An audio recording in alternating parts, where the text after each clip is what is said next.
Magandang gabi mga papi, sample comparison video tayo ng dalawang ilaw ng Zenlo X1 GT 70 watts tsaka Zenlo X1 Plus version 360 watts. So pakita ko muna sa inyo yung physical appearance niya, no?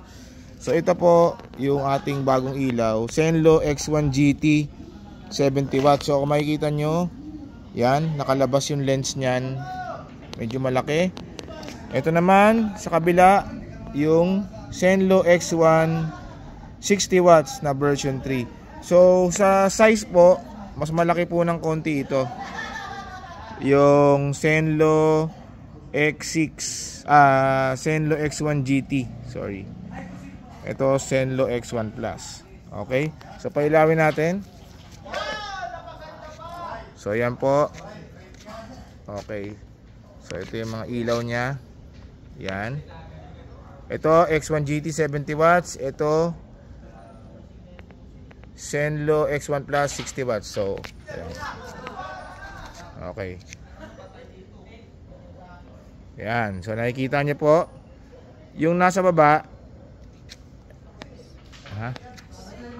Yung nasa baba po is Zenlo X1 Plus.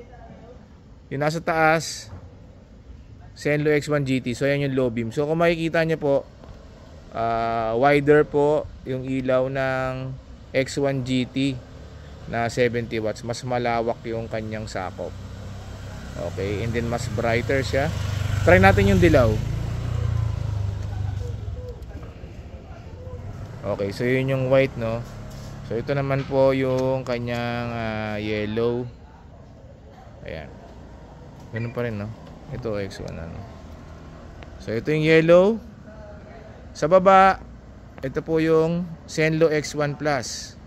Sa taas, Zenlo X1 GT. Ayan. So kayo na pong humusga kung anong mas maliwanag, anong mas malawak ang sakop na ilaw. So ito pong mga ilaw na ito, Zenlo X1 GT and Zenlo X1 Plus. Available po yan dito sa Scooteristas online shop. Maraming salamat po.